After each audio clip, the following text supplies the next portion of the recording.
Hi, I'm Julian and welcome to the Station Forge channel. Today we're going to paint a figure inspired by an elite group of soldiers who travel the galaxy spreading big doses of democracy. We'll do it quickly, easily, and effectively. Painting this figure took me less than 40 minutes, which is perfect for painters looking to make their armies look great without spending forever on them. You'll see that you don't need to spend more time than necessary or abandon other projects to paint an army for weeks. Just by knowing where to place the lights and shadows strategically, you can create deep contrasts that make your army look cohesive and stand out on the game table. Alright, without further ado, let's bring these defenders of freedom to life. For the base, I'll use the classic Astrogranite Grey, a very useful technical paint from Citadel. For the black uniform, I'll use a black from Kimera colors mixed with a blue ink from Vallejo. And why not add a light color too? It can always be useful later. A cream tone like Ivory works great. For the armor, I'll apply black metal from Model Air, a very dark metallic that covers well and gives that dark touch to the figure. We want a black metal with little shine, so after applying it, I'll add a layer of Nuln Oil to darken and dull it a bit more. However, even though it's very dark, it should still have some highlights on the edges, or some battle wear. For this, I'll use a touch of Leadbelcher from Citadel. Normally I'd use Mithril or another silver, but in this case, a balanced metallic like Leadbelcher is perfect. For the helmet visor, I'll use Arctic Blue from Model Air. This color is dark enough to complement the rest of the armor, but with a deep blue touch that will contrast with the orange of the base, making the helmet stand out even more. For the yellow details on the armor, I'll use Averland Sunset from Citadel, a yellow with excellent coverage and very balanced. For the base, I'll start with a dark red ochre pigment from Vallejo, then highlight it with a fluorescent orange pigment from Hera models. For brushes, I'll use a Winsor and Newton Series 7, size 1. For the metallic parts and to apply the pigments on the base, I'll use an old brush from the same brand that still has a good tip. Never throw away your old brushes. They're very useful in many situations. Look how small it is. Before priming, I use a generous amount of Astrogranite to texture the entire base, being careful not to stain the figure too much. Then, I use spray primer, making quick passes at a short distance while rotating the figure to ensure an even application over the entire miniature. Remember to do this in a well-ventilated area, preferably outside.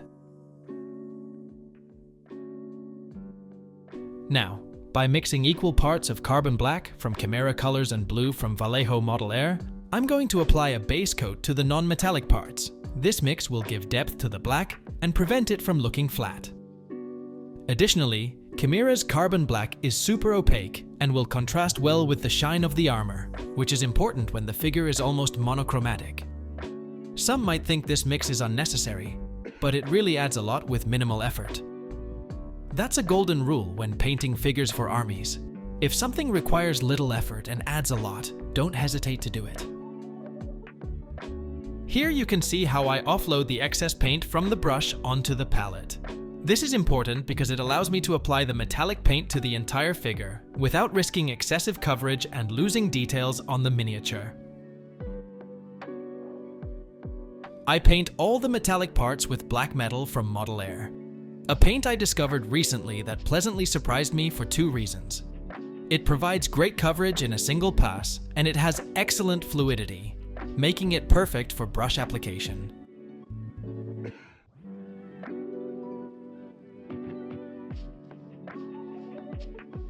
With the metals already applied, I'm going to paint the helmet visor using Arctic Blue from Model Air. This color is dark enough to complement the rest of the armor, but with a deep blue tone that will contrast with the orange base, making the helmet stand out even more. Watch how I use the tip of the brush for these important details, as it allows me to have more control over where the paint goes. I apply a wash of Nuln Oil over all the metallic parts of the figure. My goal is to reduce the shine of the metal, as I want to achieve a very dark, non-reflective metal effect.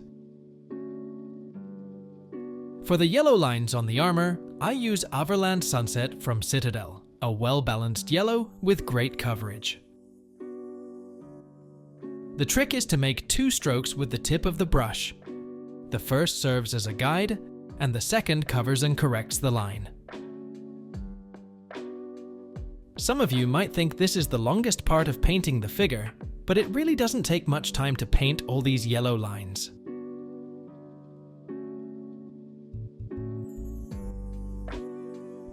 Many people complain that they can't make these kinds of strokes because their brushes have worn out and dull tips. The solution is simple. Buy a decent brush for this kind of fine work. I recommend one made of Kolinsky sable hair, which in my experience is the best. If you take good care of it, it will last for years. If you still find it too difficult to make these strokes, there are other alternatives to do it even faster. For example, you can paint the entire plates on the arms, the sides of the helmet, or the uniform seams in yellow. In this kind of quick painting, the idea is that none of the steps should take more than 5 minutes to complete. Next, I will highlight the armor with Leadbelcher from Citadel. I will only paint the most exposed edges that face upwards. With this type of edge highlighting, I am creating the illusion that the figure is lit from above. This will give it a natural touch and make the figure more believable. I will be very precise with this highlighting because I want to keep the armor very dark, reflecting light only diffusely or at points of wear. As you may have noticed, I use magnifying glasses, especially when painting faces or figures as small as this one. They are a great help, and since I started using them, my eyes get less tired, and the results are undoubtedly better. With some ivory from Vallejo, I'm going to apply a base coat on the eagle symbol on the chest.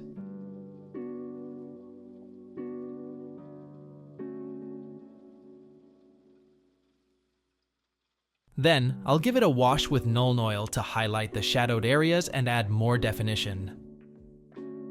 Finally, I'll highlight the eagle again, but only on the raised areas. This will give more depth and contrast to this important detail of the miniature, making it really stand out.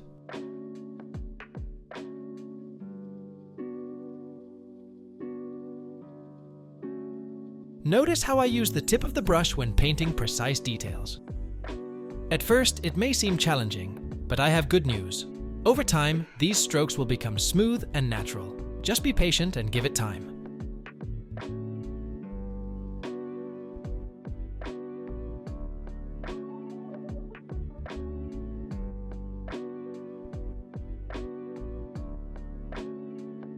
The next step is completely optional. While it adds a nice detail to the figure, it is not mandatory. If you have the time and enjoy painting, you can highlight the black uniform a bit. Simply add a little white to the black mix and apply some highlights.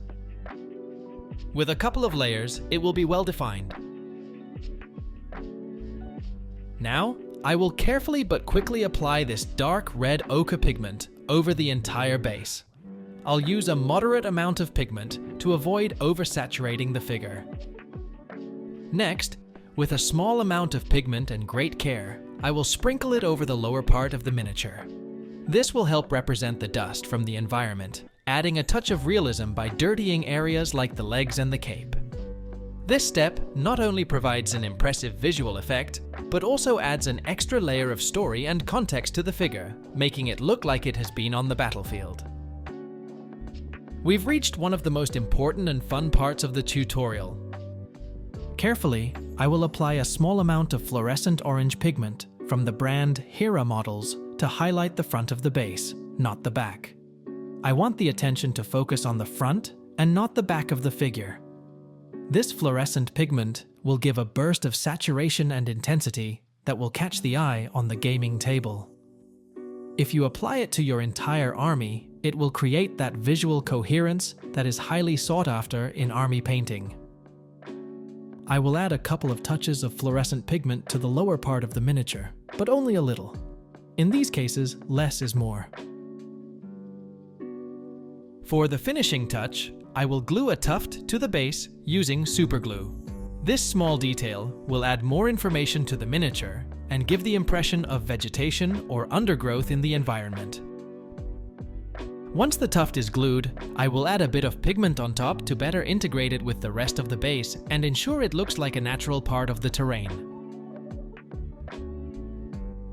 Well, that's the entire tutorial. I hope you found it useful. As you saw, it's focused on painting quickly and efficiently to have an army that is visually appealing and cohesive on the gaming table. Later on, there will be time to work on making special figures, like heroes and elite troops, stand out even more, but we'll get to that in the future. Leave a comment to let me know what you thought of this tutorial and what other types of figures you'd like to see in future videos. Thank you for watching until the end. Subscribe to the channel and don't forget that you can find this figure and many others each month on our My Mini Factory store. See you in the next video. Bye!